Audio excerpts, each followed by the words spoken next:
Et si le truc que tu fais le plus mal dans ta vie, c'était te reposer? Tu dors 9 heures, tu te réveilles et t'es crevé. T'as dormi assez? Ton corps a eu sa dose et pourtant t'as l'impression d'avoir couru un marathon dans ton sommeil. Et si le problème, c'était pas la quantité de sommeil, mais le type de repos? Bienvenue dans Tout fait sens, l'art de se comprendre. Aujourd'hui, c'est un épisode entre nous. Et le sujet, c'est un truc qu'on pense tous maîtriser, mais qu'en fait, personne ne nous a jamais appris. Se reposer. Pas dormir, pas être en vacances, se reposer pour de vrai. Parce qu'il existe 7 types de repos, et la raison pour laquelle t'es crevé, même après un week-end, c'est que tu pratiques pas le bon. Allez, on y va. On nous a appris à travailler. Dès l'enfance, l'école t'apprend à t'asseoir, à te concentrer, à produire, à rendre des devoirs, à performer. Le monde du travail prend la suite. Objectifs, deadline, résultats, on est des machines à productivité parfaitement entraînées. Mais se reposer, qui t'a appris ça? Qui t'a dit « voilà comment on fait pour ne rien faire sans culpabiliser » Qui t'a montré comment éteindre le bruit sans remplir le silence? Qui t'a enseigné l'art de faire quelque chose pour rien? Personne. Parce que le repos, en fait, dans notre culture, c'est pas une compétence, c'est un défaut, c'est de la paresse. C'est le truc que tu fais quand t'as fini tout le reste. Donc jamais, parce qu'il y a toujours quelque chose à faire, le reste est jamais fini.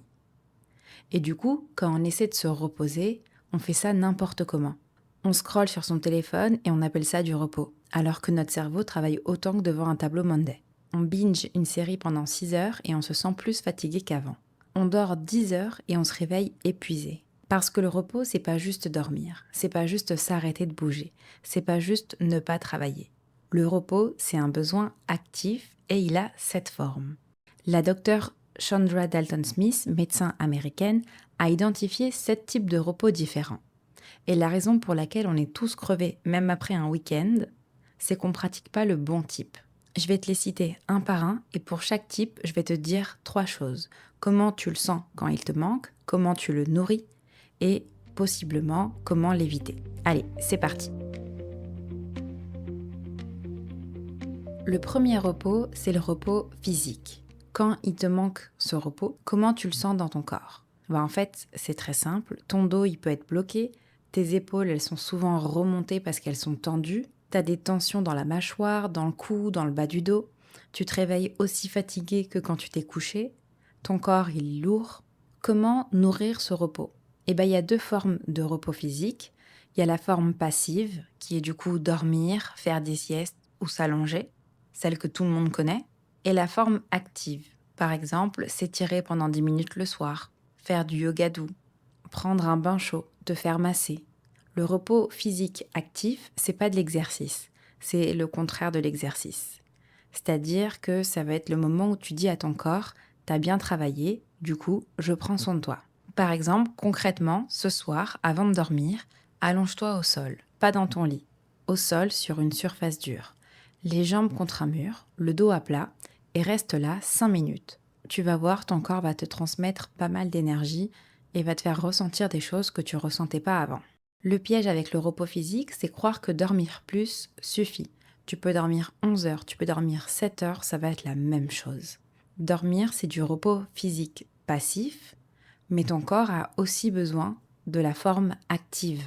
Elles sont complémentaires, l'une a besoin de l'autre. Ensuite, il y a le repos mental. Comment tu le sens? Et là, par exemple, tu vas t'endormir en pensant à ce qui va se passer demain. Tu vas te réveiller en pensant à ce qui s'est passé hier. Tu prends ta douche en faisant une to-do list mentale. T'écoutes quelqu'un parler, mais en fait, dans ta tête, t'es déjà en train de préparer ta réponse. T'oublies des trucs que t'aurais pas oubliés avant, par exemple des clés, un rendez-vous, le nom de quelqu'un. Tu peux avoir la sensation que ton cerveau, c'est Google Chrome et que t'as 47 onglets ouverts en même temps. Comment tu nourris ça? Justement, en faisant une chose à la fois. C'est tout. Ça a l'air très bête de le dire comme ça, mais par exemple, manger sans son téléphone, marcher sans écouter un podcast ou de la musique dans ses oreilles. Il faut faire taire le cerveau, arrêter d'analyser, arrêter de planifier, arrêter de résoudre. Je pense que c'est le repos le plus dur pour ceux qui ont un mental hyperactif. Une technique pour travailler sur ce repos, c'est le brain dump. Tu prends un papier ou un carnet de notes, peu importe, et t'écris tout ce qui tourne dans ta tête. sans structure, sans logique, juste tu vides. T'essaies pas de faire un beau journaling mignon. Non, ça, on s'en fout. C'est vraiment, tu décharges. C'est exactement comme si tu vidais ton disque dur.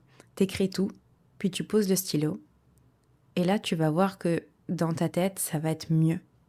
Une autre technique, par exemple, qui peut fonctionner, ça va être de faire des micro-pauses mentales. Toutes les heures ou toutes les 90 minutes, tu prends 5 minutes, tu fermes les yeux. Pas de téléphone, pas de musique, juste tu fermes et tu respires. Encore une fois, ça paraît super bête et tu te dis oui, mais moi dans ma journée de travail, j'ai pas 5 minutes à perdre. Mais tu vas voir que ça suffit vraiment pour que le cerveau fasse un mini reset. Le piège avec le repos mental, c'est confondre distraction et repos mental justement. Scroller sur Instagram ou TikTok, c'est pas du repos mental. Ton cerveau, il continue de traiter toutes ces informations, les images, les émotions, les comparaisons. C'est juste qu'il est déguisé et c'est tellement un travail en arrière-plan que toi, tu t'en rends pas compte. Ensuite, il y a le repos émotionnel. Arrêtez de performer les émotions. Arrêtez de sourire quand ça va pas. Arrêtez de dire que ça va quand ça va pas. S'autoriser à ressentir ce que l'on ressent vraiment sans le filtrer pour les autres. Comment tu le ressens ce repos? Par exemple, tu peux pleurer pour des trucs qui normalement te toucheraient pas forcément. Ou à l'inverse, tu ressens plus rien. Tu peux être irritable sans raison. Dans ta journée, tu souris à tout le monde, mais en rentrant chez toi, tu t'effondres. Tu dis ça va 15 fois par jour, et c'est pas forcément vrai. Tu sens que tu portes les émotions des autres, que tu es une éponge émotionnelle parce que tu prends leur stress, leur drame, leur angoisse, comme si c'était les tiennes. Et comment tu peux nourrir ce repos émotionnel? En arrêtant de performer les émotions. Qu'est-ce que ça veut dire? Ça veut dire que la prochaine fois que quelqu'un te demande ça va et que ça va pas, tu t'autorises à dire bof, pas trop aujourd'hui. T'as pas besoin d'épiloguer, de raconter ta vie, d'expliquer pourquoi ça va pas, juste dire la vérité. Et en fait, ça va désactiver le mécanisme du sourire automatique. Le repos émotionnel, c'est aussi le droit de ne pas être disponible. De dire j'ai pas la capacité d'écouter ce soir, je suis vidé. De pas répondre au message de l'ami en crise à 23h parce que toi aussi t'es en crise. T'as le droit de fermer ta porte émotionnelle sans culpabiliser. Concrètement, ce que tu peux faire aujourd'hui et tous les prochains jours d'ailleurs, c'est t'accorder 10 minutes par jour, même 5. Au moins 5. Mais juste 5 minutes où tu fais quelque chose pour toi. Tu te déconnectes des autres. T'as pas à être la bonne amie, la bonne fille, la bonne collègue, la bonne maman, la bonne copine, la bonne femme. On s'en fout. 5 minutes, rien que pour toi. Et attention parce que le piège, il peut être là, c'est croire que le repos émotionnel t'isole. On te demande juste d'être sincère avec toi-même et avec tes émotions.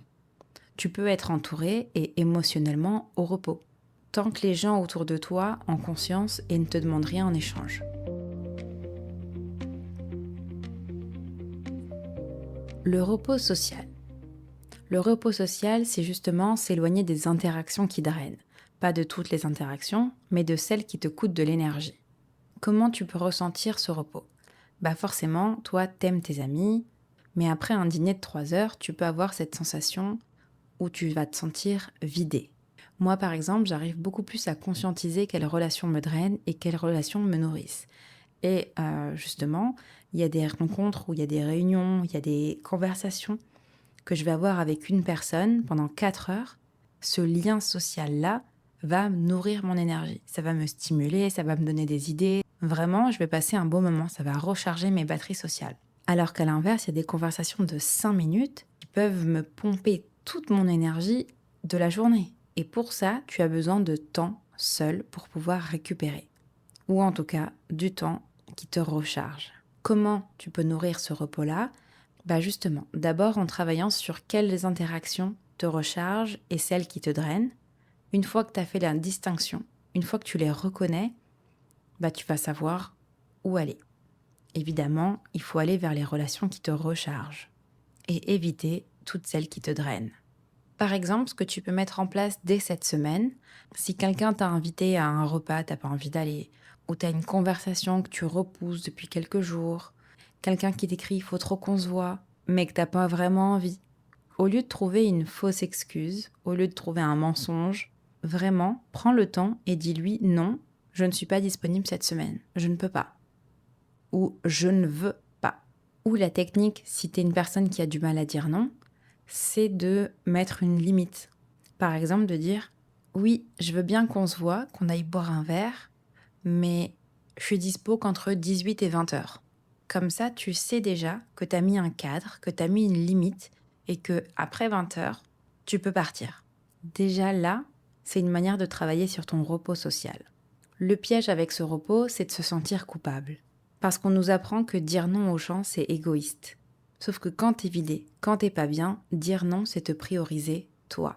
Et ça, c'est travailler sur ton hygiène de vie, sur ton bien-être, et c'est primordial.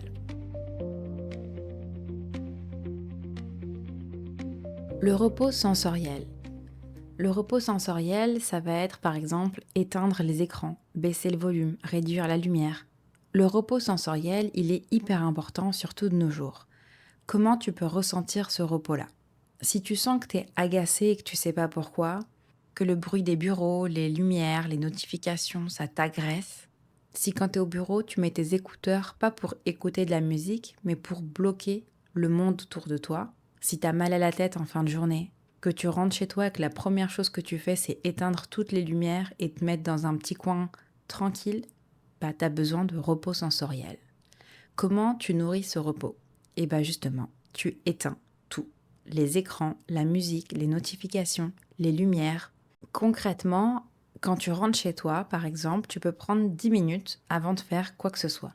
Pas de téléphone, pas de télé, pas de conversation, juste 10 minutes dans le calme.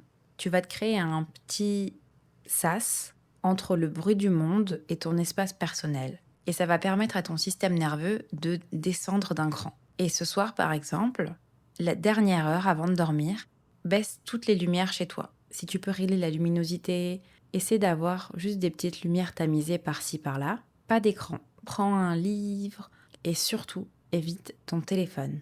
Et tu vas voir que c'est pas juste bon pour ton sommeil, mais ça va vraiment aider ton repos sensoriel.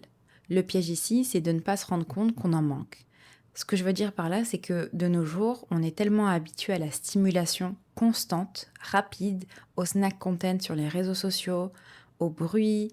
Beaucoup de personnes ont peur du silence, peur du vide. Tout ça est devenu tellement normal qu'on ne le remarque plus. Et du coup, ton système nerveux, lui, il prend. Et un jour, il va te le faire payer. Un petit test que tu peux faire pour t'évaluer toi-même, c'est de t'asseoir par terre, dans le silence, pendant 2 minutes. Pas de musique, pas de téléphone, juste le silence. Et tu ne fais rien. Il n'y a pas de je joue avec mon chien, je me coiffe, je fais la manicure. Non, rien pendant 2 minutes. Et tu vas voir qu'au bout de 30 secondes, tu vas déjà avoir le réflexe de sortir ton téléphone. Ça, c'est le signe que tu es inconfortable face au silence. Et c'est un des premiers symptômes du repos sensoriel. Le repos créatif. Ok, alors celui-là, comment tu le ressens quand il te manque?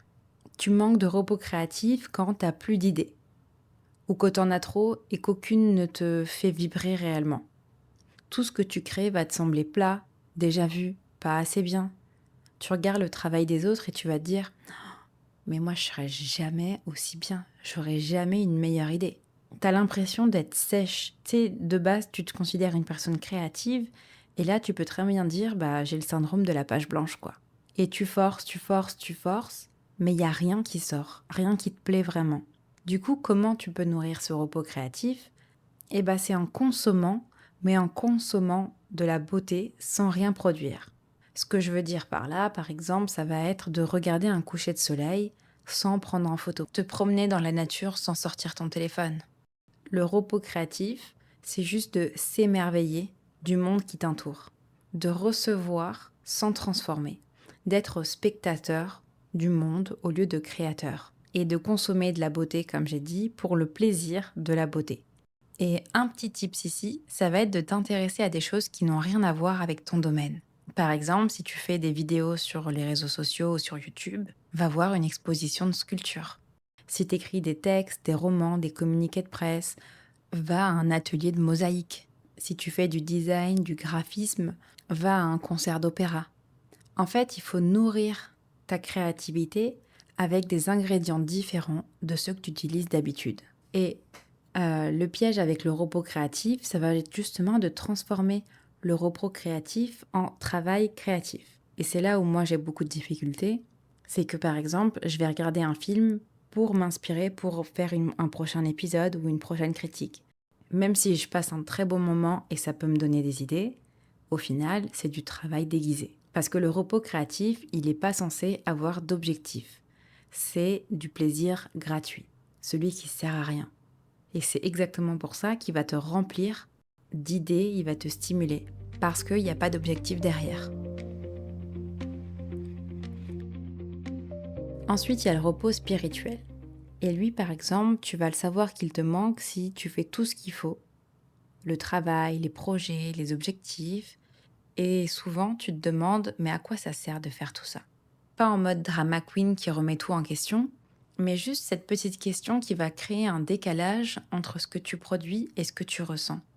Et ça arrive parce que pour le nourrir, tu as besoin de te reconnecter à quelque chose de plus grand que toi, de plus grand que ta to-do list. Et ça ne veut pas forcément dire des croyances religieuses, spirituelles ou autres. Ça peut vraiment être la nature. Être devant un arbre et te rappeler que lui, il est là depuis 200, 300 ans et qui sera sûrement là après toi. Ça peut être de la gratitude, de tous les privilèges qu'on a dans la vie, de pouvoir boire du café chaud le matin, de pouvoir avoir un travail qui nous nourrit, plein de choses du quotidien qui viennent remettre les pendules à l'heure. Cette partie-là, elle me fait penser au film Eat, Pray, Love. Justement, il y a ce besoin de revaloriser les choses qu'on prend souvent pour acquis. D'ailleurs, ça peut aussi être le bénévolat. Donner des choses à quelqu'un, ça nous rappelle que le monde, il est beaucoup plus grand que notre petit monde à nous quotidien. Idéalement, ce qui serait bien avec ce repos, ce serait que toutes les semaines, ou au moins une fois par mois, tu sortes de chez toi et tu vas quelque part où tu vas te sentir petit. Juste pour contempler, pour te rappeler que tes projets, ton stress, ton travail, toutes les choses futiles de ton quotidien, c'est une fraction de ce qui existe dans ce monde. Il y a une peinture que j'adore depuis que je l'ai étudiée au lycée. Elle s'appelle Le voyageur contemplant une mer de nuages. Je ne sais pas si le nom ça te parle, mais tu as forcément vu cette peinture. Dans cette peinture, on a un homme qui se tient debout sur un rocher et il contemple en fait le paysage brumeux devant lui. On voit que des nuages au large et des montagnes. Et vraiment, dans cette œuvre, il y a cette notion de contemplation, il y a cette notion de grandeur. Et c'est souvent dans des endroits comme ça, face à l'immensité, face à la nature, où on a cette rencontre avec nous-mêmes. Et c'est ça le repos spirituel. Le piège avec le repos spirituel, ça va être de confondre repos spirituel et productivité spirituelle. Ce que je veux dire par là, parce que c'est hyper flou, c'est de te dire, ah bah, je vais commencer ma journée par 30 minutes de yoga, comme ça, je vais être productive toute la journée. Ça, c'est pas du repos spirituel, c'est du repos physique actif. Le repos spirituel, déjà, il va pas te rendre meilleur. Justement, il va te rappeler que t'as pas besoin d'être meilleur. T'as juste besoin d'être présent, d'avoir conscience de tout. Connaître ces 7 types de repos, c'est le début du changement. Parce qu'à partir de maintenant, quand tu vas être fatigué, quand tu vas te sentir fatigué, au lieu de te dire faut que je dorme plus, tu peux te demander c'est quoi le type de repos que j'ai besoin? C'est quoi le type de fatigue que j'ai? Et maintenant, on va aller plus loin, parce qu'en numérologie, chaque nombre, chaque énergie a un repos dont il a particulièrement besoin, et souvent, c'est pas forcément celui qu'on pense. Si tu as du 1 dans ton thème numérologique, tu as besoin de repos créatif. Tu es toujours en mode action, décision, direction, réaction. Tout ce que tu fais a un objectif. Ton repos à toi, c'est de faire quelque chose sans but. Si tu as du 2 dans ton thème numérologique, tu as besoin de repos émotionnel. Tu absorbes les émotions des autres. Tu écoutes, tu consoles, tu soutiens. Ton repos, c'est un moment où personne ne te demande rien. Si tu as du 3 dans ton thème numérologique, tu as besoin de repos sensoriel. Tu vis potentiellement à 200%. Stimulation, créativité, expression. Ton cerveau, il est super stimulé et c'est une fête permanente. Ton repos, c'est le silence. Éteindre tout. laisser le vide exister sans le remplir. Si tu as du cas dans ton thème numérologique, tu as besoin de repos spirituel. Tu es ancré dans le concret, le matériel, la structure, le planning. Ton repos, ça va être lever les yeux de ton agenda et te reconnecter à quelque chose de plus grand. Un moment où tu arrêtes de faire et tu te rappelles pourquoi tu fais tout ça. Si tu as du 5 dans ton thème numérologique, tu as besoin de repos physique. Tu bouges tout le temps, ton corps, ta tête, tes plans. Le 5 confond changer d'activité et se reposer. Ton repos, c'est l'immobilité choisie. T'allonger, sentir ton corps peser. Si tu as du 6 dans ton thème numérologique, tu as besoin de repos social. Tu es toujours en train de t'occuper de quelqu'un. Tes enfants, tes collègues, tes amis, ta famille. Ton repos, c'est un moment sans responsabilité envers personne. Juste toi, en priorité. Si tu as du 7 dans ton thème numérologique, tu as besoin de repos mental. Ton cerveau s'éteint jamais, tu suranalyses, tu réfléchis toujours à quelque chose. Ton repos, c'est tout ce qui court-circuite le mental pour te ramener dans le corps. Ça peut être jardiner, nager, marcher pieds nus, caresser un animal, des choses tactiles, sensorielles, qui disent à ton cerveau « tu peux lâcher, le corps y gère ». Si tu as du 8 dans ton thème numérologique, tu as besoin de repos créatif. Tu mesures tout en productivité, efficacité, objectif, résultat. Ton repos, c'est faire quelque chose d'improductif volontairement. Jouer sans compétition, se promener sans compter les pas. Le 8 doit réapprendre que tout n'a pas besoin de servir à quelque chose. Et enfin, si tu as du 9 dans ton thème numérologique, tu as probablement besoin de repos social et de repos émotionnel. En fait, techniquement, ça serait possiblement du repos égoïste. Ton vrai repos, ce serait un plaisir coupable assumé, juste pour toi, sans que ça serve à personne d'autre. Et encore une fois, je le rappelle, en numérologie, on n'a pas qu'un seul nombre. Ça veut dire que potentiellement, il y a plusieurs de ces repos qui te parlent. Moi, par exemple, j'ai du 3, du 7, du 9, du 8, du 1. Donc moi, par exemple, je sais que j'ai besoin de repos créatif, de repos mental et de repos sensoriel. Et justement, j'ai un petit exercice pour toi. Je vais l'appeler le rendez-vous avec toi-même. Cette semaine, tu prends ton agenda, tu bloques 2 heures. 2 heures dans ton agenda. Et pendant ces 2 heures, tu fais ce que ton corps te demandera de faire. Ça veut dire que tu ne vas rien prévoir, rien préparer. Parce que peut-être que tu vas vouloir dormir. Peut-être que tu vas vouloir aller marcher. Peut-être que tu vas vouloir dessiner, lire, t'asseoir dans le silence, jouer avec ton chat, regarder par la fenêtre. Peut-être que tu vas juste rien faire pendant 1 heure. Et j'accepte vraiment que tu me dises rien. Bon, tu me le diras pas, mais j'accepte ce rien comme une réponse valide.